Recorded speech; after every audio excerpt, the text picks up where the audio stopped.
Hello, neighbor. I'm Anna Elizabeth from the Five Facets of Healing.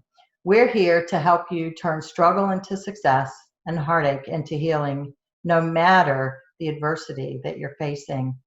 We've developed this series of videos to help you during this time of COVID crisis, and not just during this time of crisis, but really any time of your life, to help you find useful tips and strategies and tools to help you navigate whatever you are experiencing across all facets of your life. As you know, you are being challenged across your entire being right now, your academic, emotional, physical, social, and spiritual sides of the self. But we are here to help you navigate through that. And today, I'm really happy to introduce to you our good friend and our West Coast neighbor, Sharon Ehlers from Grief Reiki, who is also a cybersecurity engineer. And she is going to help us talk about some of the things that we can do to keep you as safe as possible and as healthy as possible during this time of virtual work that we're doing, work and living. So, Sharon, thank you so much for joining us today. Please Oh, tell us a little more about yourself. I appreciate the invite. And of course, you've been a dear friend for the last few years. So thank you. And I really love what you're doing to help folks during this difficult, very difficult time. My name is Sharon Ehlers. My business, I'm kind of split into two parts. I do grief work. I do death midwife work, but the other part of my work, and I do Reiki work, but the core career that I've had probably for the last 30 years more has been cybersecurity. And right now I'm a cybersecurity engineer for the GPS program. Yes, the GPS that's on all of our phones. Yeah. I work for the Air Force supporting the GPS satellite program. We take care of making sure that people don't hack into a very critical infrastructure program for the world. And so cybersecurity is definitely on the forefront of my mind, mostly on a daily basis. Yeah, I know. So Sharon and I did an event a year ago, actually. We did a bereavement cruise supporting some people who had experienced the loss of a loved one. And that was the first time we'd met in person, though we had known each other for what, two years, maybe more before that. And I learned, so Sharon talks about doing this for the Air Force and the GPS system, and yet just the practical daily applications, as you said, Sharon, you think about this all the time. I know some of the things that you shared with me that really bring it home, like right here into my kitchen where I am. I was like, wow, those are things I never thought of. So what are some of the current challenges that your industry is seeing with business or personal or both, sort of on the individual level there with regards to cybersecurity? Well, I think one of the most prevalent areas where I think everybody has been reading, and I think we're on that platform right now, is some of the Zoom bombing and things that Mm-hmm. are happening with Zoom, where hackers have been able to get in. And I know that's put a lot of pressure on the company. In fact, our company, is very careful in what tools that we use. But I think the whole virtualizing of the workforce has really opened the door for hackers to start looking at a lot of these tools, including Zoom, and trying to break into them, right? Trying to break into them in the middle of your conversations, try to break into them and get personal information. So I know that's been a big challenge for a lot of us, trying to figure out what tools that we can use from a work perspective that are safe, and from a personal perspective, because I don't know about you, I meet with my family every Sunday at 5 o'clock on Zoom, right? And so, you want to make sure that from a personal perspective that the tools that you're using are safe. So I think that's been one of the big issues is the virtualization of our lives, and these tools that are very prevalent, whether it's Skype, whether it's Zoom, making sure that they're safe to use. The other issue, I think. Yeah, even our cell phones is Right. one of the things that you talked about with me that I just never would have thought of, because it's not something that's a part of what I do daily. Um, and one of the things that we talked about before and in our little pre-conversation is there are some people who are hacking in that are teenagers or kids that are really smart, and they just, it's a prank or it's fun. And then the other side to that is you have, that's a nuisance and definitely a privacy violation, and yet you have other people who really are looking to do some sort of damage, hack into your finances or other things like that. Yeah. So what are some of the things that we can be mindful of on a sort of daily basis? What are some of the things that we can do to protect ourselves from both of those? Yeah, no, I think that's a good point. And I think realistically, there's two areas that we have to look at. We have to look at the technical side of things, and I won't get too jargoned out with some of that, but I will talk a little bit about just what can we do technically to protect ourselves. And then the other thing is what can we do personally and behavior wise to take care of ourselves as well. And so, you know, from a technical perspective, there's quite a few things that you can do. Like you need to make sure that your operating system, the software that runs your computer, is up to date. Microsoft, for example, they stopped providing security patches for their operating systems at the end of life. Some of those examples, maybe you had Windows XP in the day, maybe you have, you know, Windows 2000, but those are reaching the end of life or have reached the end of life. And so Microsoft will not provide those security updates, which make it very vulnerable for your computer to be hacked. And so always making sure that you have the most updated version of the operating system that's applicable to your computer, whether you have a PC. I happen to have a Mac, but always making sure that you do those updates regularly. When I switched my mom and dad from their Windows XP box to a different version, I think it was Microsoft 2000, Office 2000, my dad was like, give it back, right? It's so different now. I don't like it. I don't care if they steal my identity. You know, you're being overreacting. And I'm like, no, you know, I don't think I am. And he eventually learned it. My mom's pretty good, even at 86, with technology. But I think just making sure that you keep those patches when it says that they're going to update it.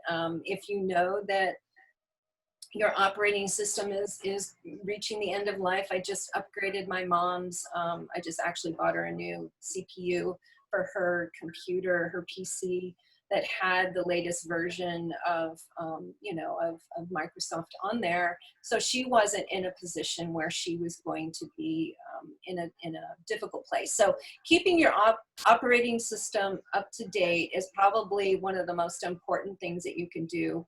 One of the other things that you can do is to buy a virus scanning tool, right? A lot of them, McAfee is one, Norton is another one. I know it's a pain. We've got it on the PC, don't necessarily need that for a Mac, but you know, they want to run their scans and tell you what's going on. And I think that's very important, because if something does happen, they will help you fix it, right? You don't have to try to figure it out yourself.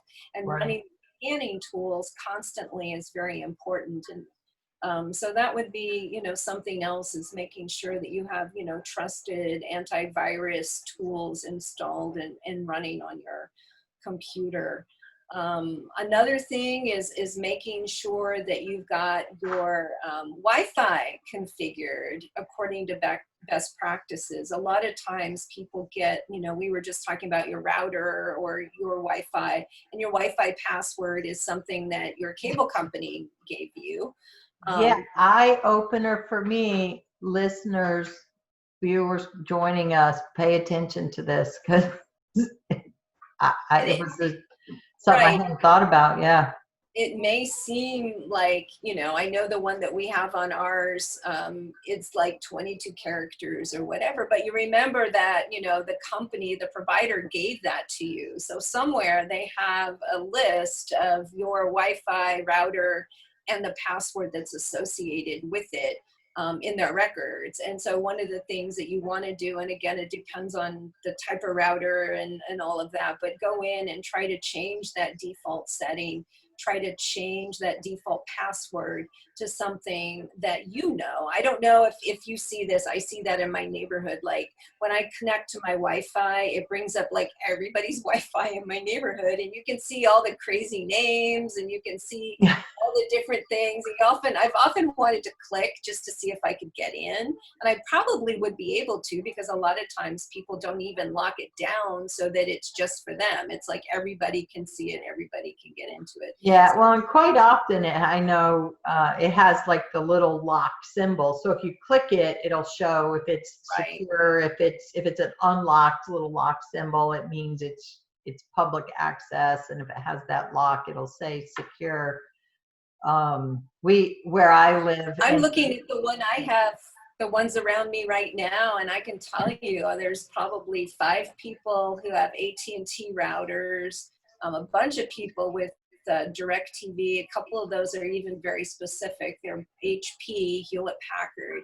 I mean, there's a bunch of Netgear routers. I mean, there's all kinds of stuff on here. And this is just me looking at the Wi-Fi in my neighborhood. So if I wanted to, I could literally look these up and understand how that particular router worked. I have part of our team is they're certified ethical hackers, and so that's what these guys do all the time. I'm not as good. I just kind of manage them, but that's the kind of stuff that they would be looking for, right? It's like they can figure it out just by there's one I called Gnarly. So that guy, whoever does Gnarly, right, was kind of good because one, it's not the name of their router at all, right? It's not the type of device.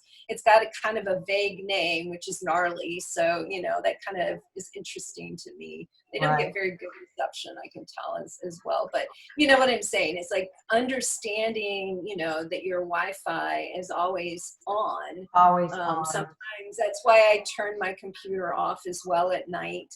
And turn it up during the day. But, being aware of your Wi-Fi and changing those default passwords, like you said, making sure you see that little, that little lock there. But there are others where I've said join other network and sometimes you can get And they're wide open. And that's, it's an interesting point. So you live right in the hub, just on the outside of LA, and I'm in a valley on a 200-acre farm with just a couple of neighbors around us. And until April, the only internet that we had access to was satellite internet, and we had very limited bandwidth. So my bill was like $78 a month, and I had a maximum of 10 gigabytes. So for us, like, we had it locked right down, and I had the kids locked out. I mean, there was only certain things that they were allowed to do. We couldn't even barely log on to Facebook without turning the videos off. And on our computers, I had to go in and change the settings so it didn't automatically start playing videos, because otherwise, I mean, we would be out in a day. So for somebody like me, who we've been in this house 33 years, I had to be very mindful of that. And so everything was locked down. I had, passwords, although I didn't know about changing the password until you. But for people like you, or people who have had cable internet or FiOS for years, they don't think about those things. They don't think about, it's like, oh, okay, yep, they install it and it's public. And it would have been no big deal if somebody was driving by and clicked and said, oh, I'm going to use this internet, because they weren't paying for, they had unlimited service.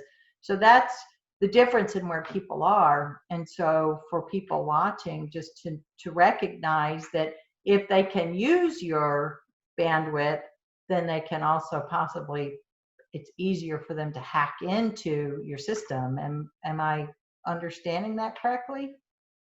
Yes, no, you're absolutely right. It's called hijacking.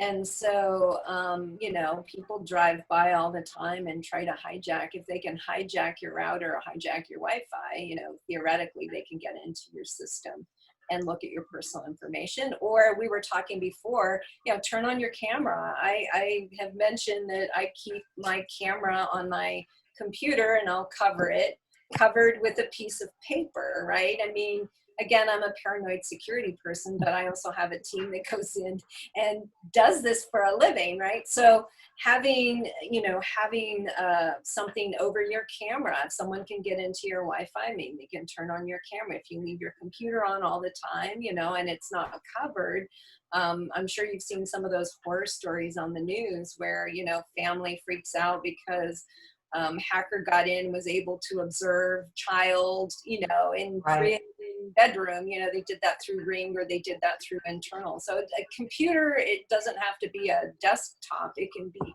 anything in our house that's considered a computer. And right now, our houses are becoming more and more computerized. So, you know, the little things like that, cover up the camera. I especially do that with my kids. I make sure the cover is on your camera. That way, if someone inadvertently turns it on, they're not watching you, you know, they just see a little black or Little pink, black or pink. it's pink piece of paper. They can't see beyond that. So, Actually, I was talking with somebody the other day who said he keeps a piece of black electrical tape over yep, his camera all yep, the time, and that way he just doesn't have to worry about it. And obviously, you and I are doing a great deal of Zoom interfacing with people virtually on a day-to-day basis. I mean, that's how you and I working globally have done for a long time. But many people, they don't, and they don't realize that in today's computers, when you turn it on, that camera's on all the time. And right, coming back to something that you said earlier about updating the software, um, for people that might not be as involved with their computers, if you're not sure, check with, there are many places around, individuals and then big box chain stores that can help you figure that out, see what you have and what you might need to keep your computer safe. I know I have an individual that has his own PC company, and that's where I get my computers from, and he programs them, and he's the one that actually, so I hand me down my computers to my husband because he doesn't do a lot with them. And the last one that he had, he's like, I don't want to give it up. He's kind of like your dad. I don't want to give it up. I know how to use it. I know how it works. I'm like, fine, you can keep using it, but you can't do the stuff online anymore because they don't. He's like, well, what does that matter? And I'm like, you're one of the smartest people I know. but he doesn't do computers on a regular basis. And I said, because if you go online, you don't have the security anymore of Windows because they're not supporting it. And he's like, all right, show me how to use the other one. But yeah, so a local computer person can help you do that. And as far as like changing your password on your router, I found like a Google search, how do you do this with the brand name, and it pops up, and there's all kinds of tutorials yep. that make it easier for you to figure that out. What other technology things you mentioned? Keeping your software up to date, making sure you have some sort of antivirus, anti-spyware, and then the camera. What other sort of technology tips do you might have? You see the commercials now where this Delta, turn on 8 ounces of water or start the microwave or the oven. Those things, I think, too, are they vulnerable to? Oh, absolutely. Everything it's a computer is hackable, and people spend time doing that. And if you want to look up something about it, it's called the Internet of Things, or IoT. And that's just basically is that everything is just one big computer. So there's various places you can go, you know, to learn about how to lock these down, how to make sure that nobody can hack into your, you know, your Ring, make the Ring doorbell kind of camera thing. A lot of folks have webcams or child child cameras in their room, monitoring cameras, so that, they can watch their kids. I was watching a video the other night. It was like a compilation of kids who were supposed to be sleeping, but were doing, backflips or whatever in their cribs. But, hackers can get into that sort of stuff as well. So making sure that you understand the kind of system that's in your house, what's been installed, what are some of the security things that you can do to protect that so that somebody can't get in? Is it all connected together? Kind of trying to understand how it all works. Other ways, technology-wise, is I'm a big believer in firewalls. A lot of times with the router actually comes with a firewall. That protects you from outside traffic trying to get in. You can actually say, I don't want these things coming in, and you can, turn that on. So, and it's not difficult at all. I mean, obviously if you're in this business and you do security for a full-time job, you understand the little idiosyncrasies, but I think now they've made it simple enough. I mean, my mom was online banking yesterday. She's 86. I mean, we set it up and we walked through it, and she's getting it and understanding it and has her little password book. But I think there's enough tutorials out there to help you learn how to do these things. You don't have to have an cyber engineering background. You don't have to be a certified ethical hacker. So understanding those things is important. And I think, again, from a technology perspective, whatever you can do with your system to keep it secure. If you're a parent, also making sure that you establish parental controls. There's a lot of free parental control software that's out there. Right. McAfee and Norton also provided if you do a subscription, but if you're not sure about, how do I lock it down so that my kids can't, be on the internet, all day and all night, they have a time limit. There is a website called safesearchkids.com. And I can send Anna some other examples, but understand the kinds of parental controls that are available. Again, a lot of this is free software that you can install on your computer to make sure that kids aren't going to sites. I know I've even ended up at places and gone, whoa, wait, I didn't mean to go there, right? I didn't mean to get this crazy site. Kind of shocks you.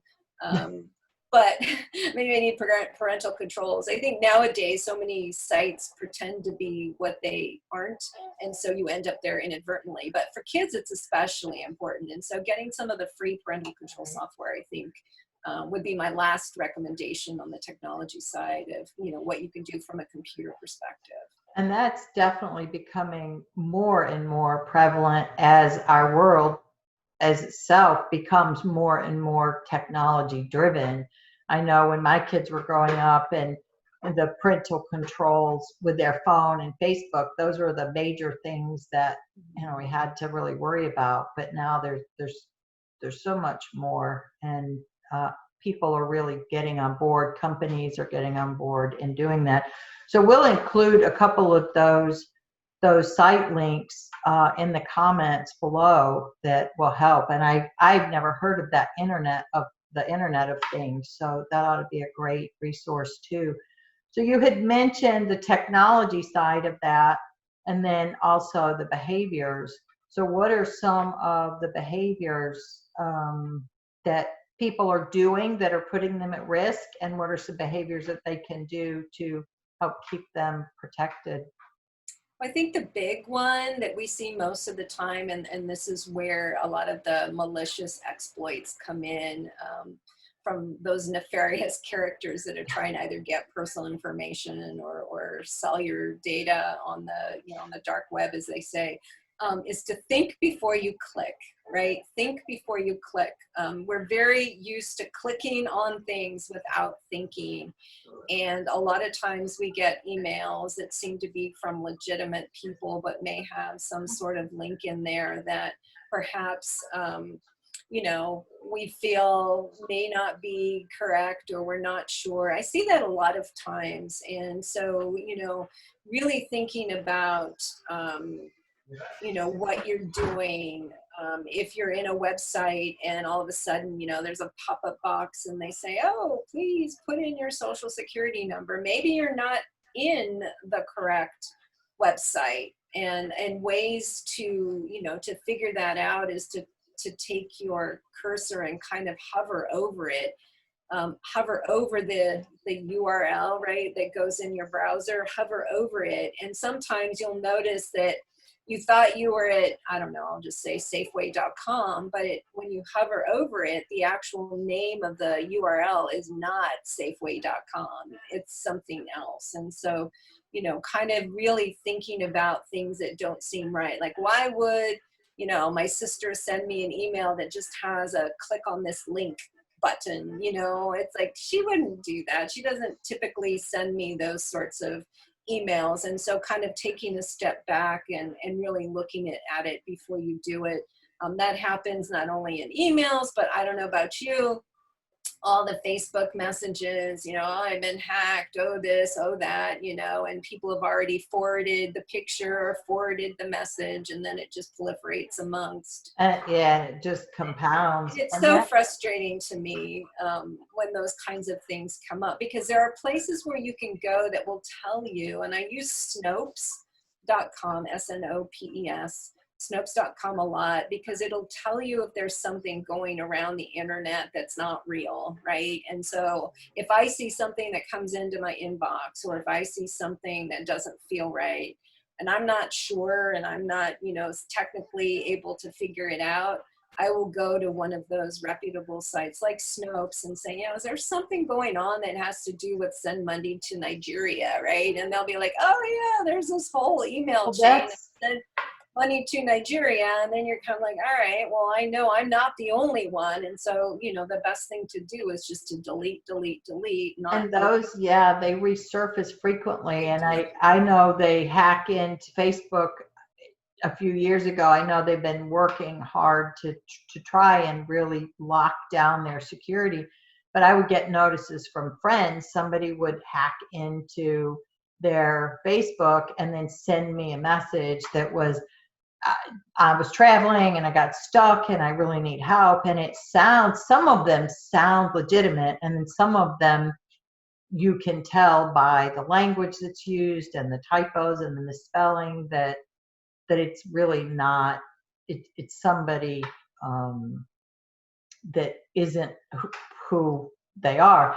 But some of the things, for me, I consider myself to be pretty savvy when it comes to technology. I'm sort of a nerd when it comes to that stuff.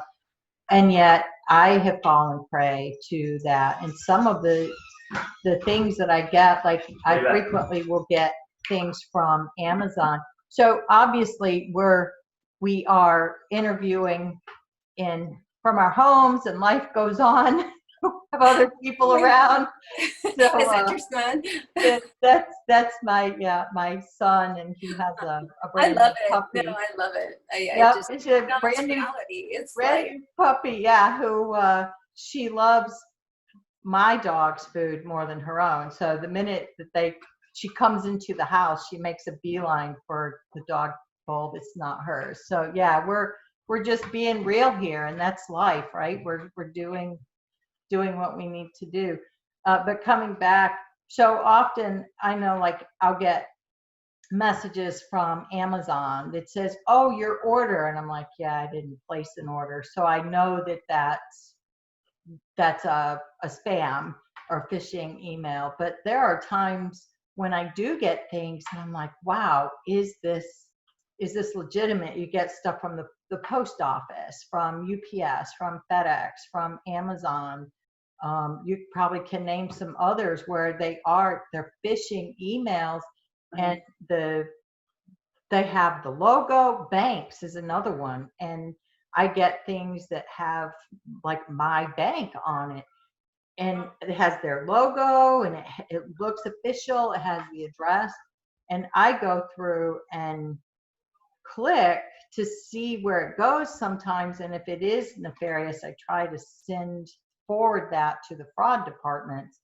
But finding those can be Well, and I think, we're not all in the business because there's so many different ways now that, hackers and malicious actors, as they call them, are able to get to us. And so the best thing to do, and my mom's gotten some of those, I've seen a few, is to call the company, right? Did you just send out a mass email that said, do this? I mean, I know I've called and they're like, we didn't send that Right. out.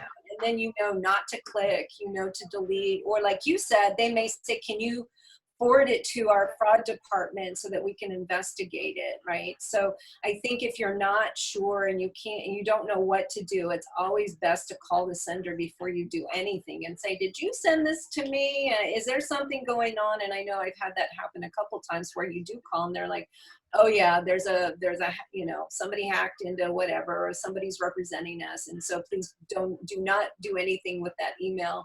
That's another way to figure it out without trying to technically decipher it on our own, and most people can't do that. So Right, just call and know that if it says, oh, you placed an order, check and see. Check and see if you open your account and not through their link, but go to the site, open your account, and see if somebody did place an order under your account that wasn't you, and then you can deal with that. And if not, then so basically that's just call them, and then if they ask you to forward it. That's basically the best tips there. And obviously don't click a link unless it's something that you requested.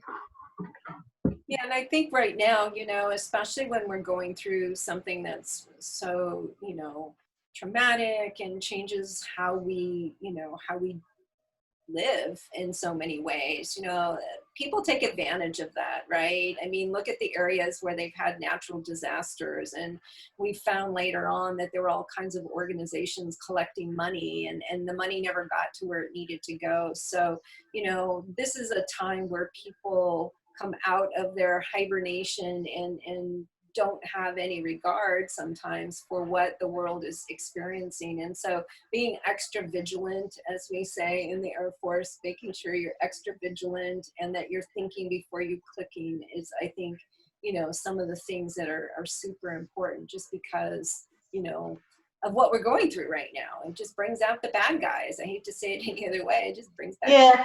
Well, and equally, not to make people paranoid, right? And it is a reality. These things they're ongoing. They don't just happen during times of crisis and natural disasters. They are ongoing. And that is the unfortunate part, is that so short term, long term. And I like how you said right now, during times of global crisis, be a little more hyper vigilant than you normally would. And yet, from the long term standpoint, to keep yourself safe and protected and your privacy, your finances as healthy as possible and as secure as possible, to employ these strategies on a regular basis so they're habits. And then when something is where you have to be more hyper vigilant, because as you said when we were talking earlier before the recording, so many people right now are sitting at home and they have nothing but time on their hands, and that's when the mischief comes out. And some, it's not mischief, it's malicious, and we don't know. All we do know is we want to be as safe as possible, and it's an unfortunate part of life. We have people who do good all the time and they want to help and take care of one another, and then we have people that for whatever reason are meeting needs of theirs that aren't taking care of other people, to put it nicely. I mean, it's malicious intent and can do us harm. So recognizing that both exist and how we can just be as healthy and safe as possible on a regular basis. Do you have any other like major tips as far as behaviors? Think before you click and start employing these strategies. Yeah, I think the last one that I would want to share with folks, and it seems like common sense, but it doesn't always happen, is protecting your passwords, right? I mean, that's part of a technology thing, but it's also more behaviorally, because I know a lot of people, and this is how hackers get into systems, is they use the same password for everything, right? Or they use their Facebook login to get into, an app, or they use their Google email, their Gmail, right, to get into, they use their Google password and their Google email to get into an app or to get into a website. And they use the same password over and over again. So, breaking it up and being a little bit inconsistent with how you do things, not using the same username. If you can log into something without using your email, that's always helpful. A lot of organizations or companies will not allow you to change your email address from your username, so that kind of messes that up. But if you get hacked, if your email gets hacked, you have to change every account. And I mean, I'm showing you here, I have a book that's just full of passwords and stuff. I do write them down. I don't save them electronically because I don't trust it, but I do write them Right. down and lock it up. And the book is pretty thick. And I think, varying it up, right? If you always use Sharon Ehlers for everything that you log into, if they crack your Sharon Ehlers main account, they're going to get into everything. And so Right. mixing it up, doing different kinds of passwords, not using the same thing. In the military, they tell us, we can't even use words. We have to use just characters and numbers and letters, and it has to be 15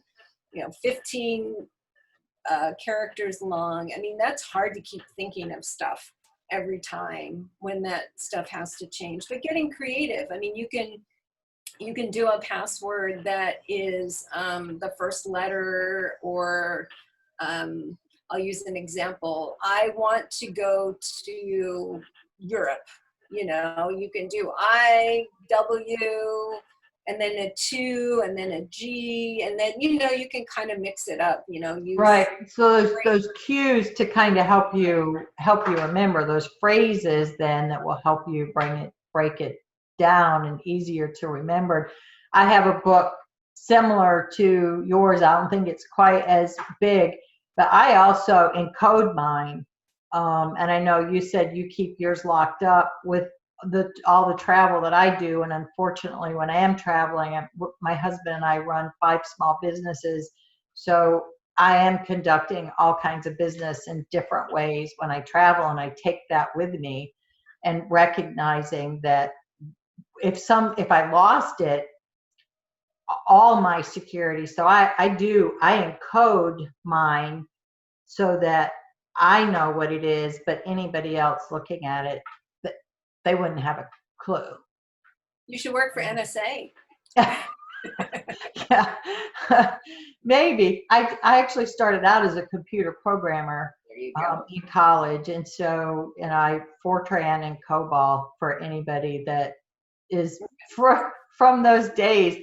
So the whole binary script, but most organizations now require, they give you a whole list when you create a password. It has to be a minimum of 12 characters, and it has to have at least one uppercase and one special character. And so that really helps people to sort of start getting into that framework. For a long time they didn't. But those, for people who might still be using passwords that are old, or organizations that aren't encouraging you to do that, just know the more diverse the password, the more secure it will be. So the more of those elements that you incorporate, the better. So uppercase, lowercase, numbers, and special characters, those tend to make for stronger passwords. Absolutely. And if you get to the point where you're at my age and you cannot remember your passwords, get a password book and just make sure you lock it up. And Everybody has a different family situation, but you know, I live with my mom and she has a password book and I know she's not going to try to get into any of my accounts, but I want my kids, if something was to happen to me, to know, you know, how to get into those things. So Mhm. it's kind of a pain. I get that. I mean, it's easy to just say, you know, run, Fred, run for all your passwords and you don't have to think about it, but it certainly sets you up, you know, in not a very good place if something does happen. And Yeah. so varying it up, making sure that you change it, like you said, using the rules, the upper and lower and all of that. And then going in, I go in periodically and it's as much of a pain as it can be. And I change them, right? Like maybe, you know, I don't do 30, 60, 90 days like I would at work, but you know, some accounts I've had for a while, I go in and I change it up. Or, you know, if they have two-factor authentication, a couple of them, you know, they maybe you pick a picture, you change the picture that you're using. So anything that you can do to really protect your passwords, I think that's the last kind of behavioral thing, because we really control that, right? If we don't feel like having to sign in with different passwords, we won't, but yet it makes us susceptible. So, um, Well, and as you say, it is a pain, but it's not nearly as much of a pain of what you're going to go through if you are hacked or your financial security is breached. And my husband and I were victims of identity theft uh, 3 or 4 years ago now. And it was the first time we filed our income tax return a little bit later. And it was the first year that the number of cases of identity theft just exploded from a couple of hundred to several 100,000. And we unfortunately were one of them. They had what they figure, I mean, there was an investigation. Our accountant went to go file our taxes and he's like, did you file your taxes? And we're like, no, you do that for us. And he's like, okay, well, I did a little research and it's 5 years. And that's a whole nother conversation about what that looks like. But when I say it's a bigger pain if you're compromised, it truly is. So what parting words of just wisdom in general or encouragement would you have for those watching? I think from a cybersecurity perspective right now, you know, the world is tough. There's a lot going on. There's a lot to take in. And, um, you know, trying to do the things that you can control, because there's a lot of things that we can't control, right? It's out of our hands. But at least on our side, I mean, there's always going to be bad guys, but we can control to a degree the permissions that we're giving away. And so making sure our technology is up to date, you know, doing these things, protecting our passwords, you know, thinking before we click.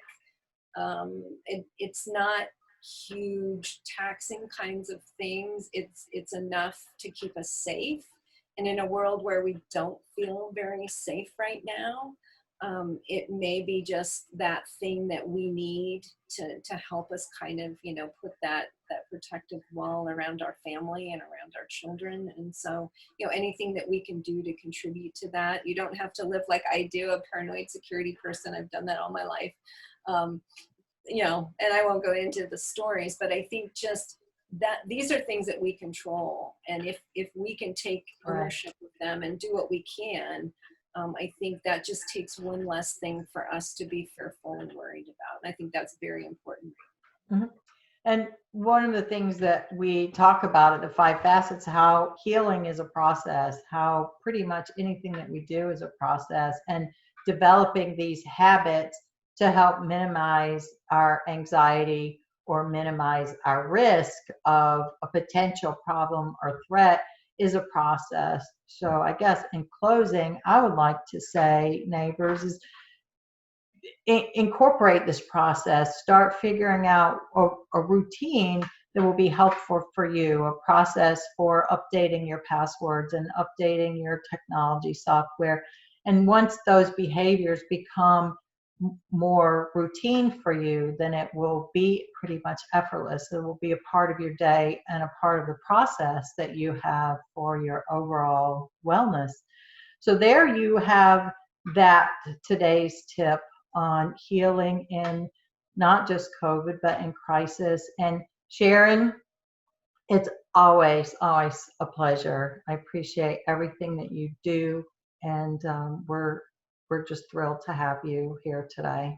Thank you so much. And oh, one last thing is uh, if people did have questions, I know grief Reiki is a whole different thing from the cybersecurity job, but if somebody had questions, would there be a place that they could reach out to you, or would it be better to just go to these sites that we're going to put below in the comments? I can make available my email address, and then I can give some links as well. I mean, they can reach out to me at sharon@grief-reiki.com, and I'll certainly answer the question, but I will provide you with a series of links of places where folks can go as a starting point. And if there's something particular that people are looking for, I can help with that as well. So, okay, so some good solid resources in the comments below. Thank you again. Thank you, neighbors, for being here. Until next time we see you, we recognize your pain and we wish you all the very best. Take care.